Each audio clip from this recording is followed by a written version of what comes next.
Admiral, a small fiber fighter is in the area, don't you know? It is labeled as originating from the fiber order. Should we intercept it?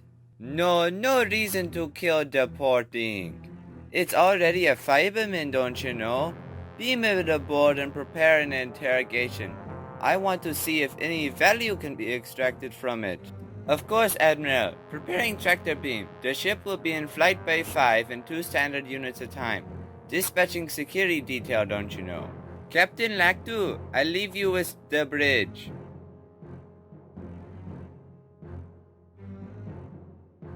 Hands up, oh yeah. Your craft will be searched and possibly destroyed if need be. Only compliance will be tolerated. Hostility will be met with hostility. Only compliance here, but you'll find us such an important figure in the Republic of Tepe. So it would be advantageous to you not to cause me any harm. Hold your weapons firm, men. The man you appear to be impersonating was reported as being dead. Prepare to be transferred to this ship's prison facility, don't you know? I am Professor Proboscis, and I am not dead.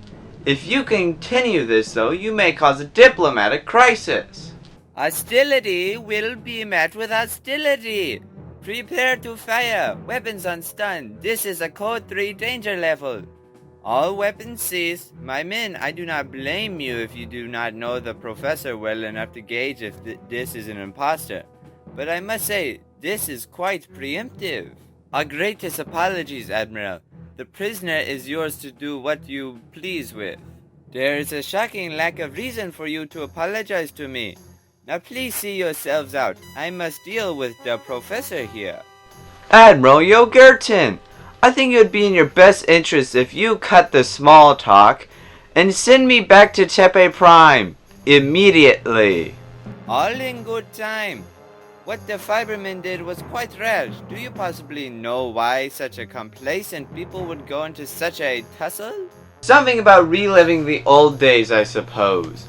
Now, Admiral, I asked to be at least transported to something owned by Tepe. Do you realize what has just transpired? The most ancient civilization we know has been broken, shattered to pieces, and the last vestige of the moral-ridden CPAS at last gone, don't you know?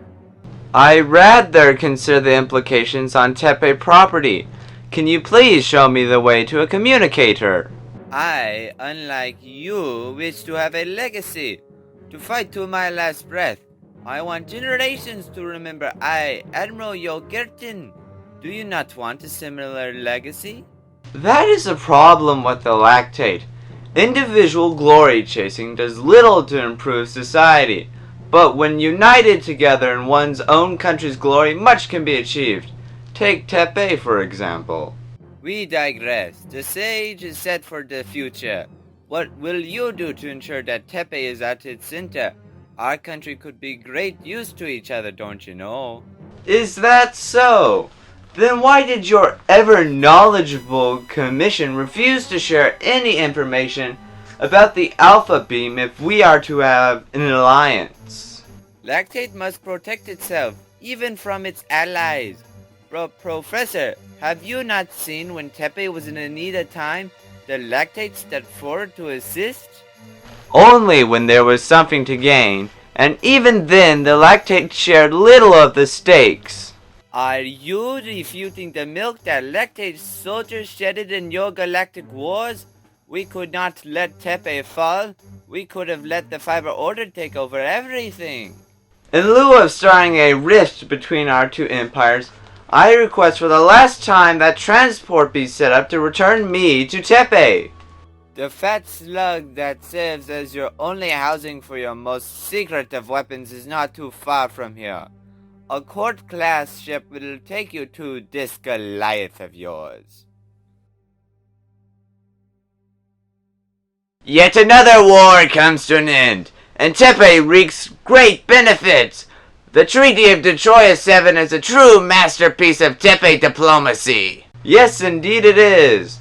Though I find that one general should be stationed in the Annex NRUP to ensure that the glory of Tepe is brought forth in this new region. General Tars, I believe you're successful re-educating the Quadrant 3, and your familiarity with the area makes you best suited for this mission. Upon review of the treaty, my king, I find it necessary that we do not slack on our duty to rebuild the Fiberman nations or the UBF. True, but the Lactates have already agreed to take lead in this, and I think we can trust our ally to properly rebuild the Fibermen. It's a paragraph, is that not obvious? The Lactates will invest and pick up the pieces, yes, most certainly, but rearrange them for their benefit. I am more concerned that the Exclave Authority is being allowed to rebuild without any supervision, especially since they have such a bellicose nature. While I agree that your fears are correct, the Exclave is not an immediate threat, as they have been almost eliminated from galactic affairs. What about the CPAS ship reservoir? They'll rebuild their navy, and then strike while no one's paying attention or expects it. The reservoir is depleted. The Exclave Authority no longer has any claims to power, and I predict they will be silent in the years to come. I disagree. Even if there's not one CPAS or Exclave ship left in existence, nothing stops them from calling upon their allies or simply rebuilding. But my king, their allies also pose no threat. Instead, we should focus on the measures the Lactate Empire might take to craft the Fibermen into their image. If you believe that it is a valid argument to say that the Exclave Authority has been depleted, then is it also not safe to say that the Fibermen have been depleted beyond threatfulness? Why yes, the fleet Bezos Fibermast was massive, but was made up of ships across the Fiber nations. Stop this bickering! Hammerhouse, I task you with ensuring that the Exclave redevelopment slants towards us. And Professor Proboscis, I task you with keeping an eye on the Fibermen. Almost all the Fiber brothers are dead now. Do none of you see where such a massive power vacuum that creates can cause potential dangers for Tepe? That's all they are, potential dangers. And the remaining amount of Fiber brothers is enough to keep the region under stable leadership. But they will be new at their job, open for Lactate manipulation. Imagine if the Lactate had access to all of the Fibermen's resources. My king, you failed to mention what you will have me do.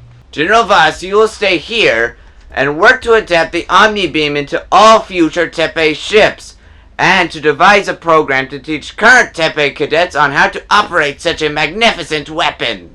I will achieve this and much more. The future at Tepe is glistening and golden. The Omni Beam will usher in a new era of Tepe galactic domination. We cannot support and field enough Omni Beams to bring about Tepe dominance. What if the Lactate make a preemptive strike? What justification is there for them to attack one of their strongest and most magnificent allies? Professor, you should realize we are no longer subordinates to the Lactate, but equals. No, we are not. We approach, but we do not match. The Lactate have not been the brunt of the last two major galactic wars. That is reflected in their declining influence. Look what Tepe has done. We are assisting in the reconstruction of what was once the unilateral power in the galaxy. We rode out the CPAS's evident decay into glory, and we must not fail to see the staggering rise of the Lactate Empire to replace that vacuum. I understand that in the past the Lactate have made aggressive expansionist moves, but why would they do that now? What is to gain? Where are the warning signs? I pledge my allegiance to you, my king, and I trust that you will see that we come out on top of these chaotic times. But I warn, there were no warning signs the last time the Lactate made aggressive expansions.